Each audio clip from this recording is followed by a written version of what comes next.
اسرائیل کا غزہ پر مکمل قبضے اور حماس کے محاصرے کا فیصلہ۔ اسرائیل کی سیکیورٹی کابینہ نے غزہ پر قبضے کے منصوبے کو منظوری دے دی ہے۔ یہ بات اسرائیلی وزیر اعظم بنجامن نیتن یاہو کے دفتر نے بتائی۔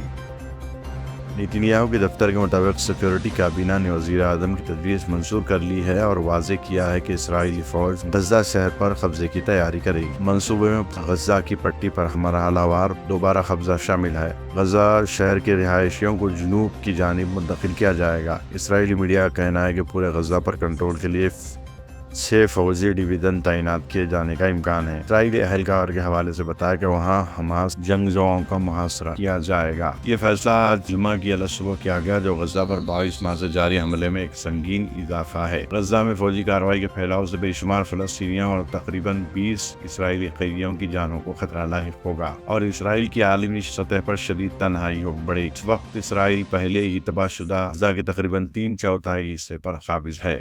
غزہ میں قیدیوں کے اہل خانہ کو خدشہ ہے کہ اس اضافی حملے سے ان کے پیارے مارے جا سکتے ہیں۔ ان میں سے کچھ نے بیت المقدس میں سیکیورٹی سابق اعلیٰ سیکیورٹی حکام نے بھی اس منصوبے کی مخالفت کی اور خبردار کیا کہ یہ کم فوجی فائدے کے ساتھ ایک سنگین جنگی دلدل میں بدل سکتا ہے۔ جمعرات کو ایک سیکیورٹی اہلکار نے رائٹر سے بات کرتے ہوئے کہا کہ عرب ممالک صرف اسی اقدام کی حمایت کریں گے جن پر فلسطینی متفق ہوں اور فیصلہ کریں۔ یہ بیان ایسے وقت سامنے آیا جب بنجامن نیتن یاہو نے کہا کہ اسرائیل غزہ کا انتظام سنبھالنے کے لیے اسے عرب فورسز کے حوالے کرنا چاہتا ہے۔ اہلکار نے مزید کہا کہ غزہ میں سیکیورٹی کا انتظام صرف فلسطینی قانون ساز اداروں کے ذریعے ہونا چاہیے۔ نیتن یاہو نے یہ نہیں بتایا کہ حکمران کے انتظامات کون کریں گے، کیا ہوں گے اور کون سے عرب ممالک اس میں شامل ہوں گے۔ انہوں نے یہ بات جمعرات کو فاکس نیوز سے انٹرویو میں کہی۔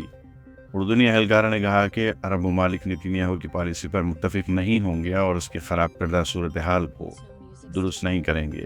دوسری جانب جمعرات کو حماس نے ایک بیان میں کہا کہ نیتن یاہو کے پورے غزہ پر فوجی کنٹرول کے بیانات جنگ بندی مذاکرات کے عمل سے انحراف ہے۔ حماس کا کہنا ہے کہ نیتن یاہو کی جارحیت بڑھانے کے منصوبے اس بات کا ثبوت ہیں کہ اپنے قیدیوں سے چھٹکارا پانا اور انہیں ذاتی مفادات کی خاطر قربان کرنا چاہتے ہیں۔ جمعرات کو نیتن یاہو نے کہا کہ اسرائیل پورے غزہ پر فوجی قبضہ کرنا چاہتا ہے اور آخرکار اسے مسلح فورس کے حوالے کرے گا جو وہاں مناسب طور پر حکومت کرے۔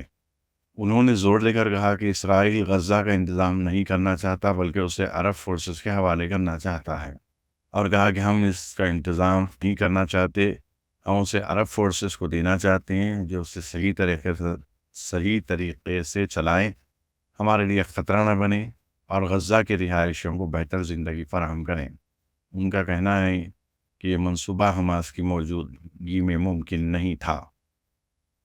وهاجروا وجاهدوا في سبيل الله والذين آووا ونصروا أولئك هم المؤمنون حقا لهم مغفرة ورزق كريم.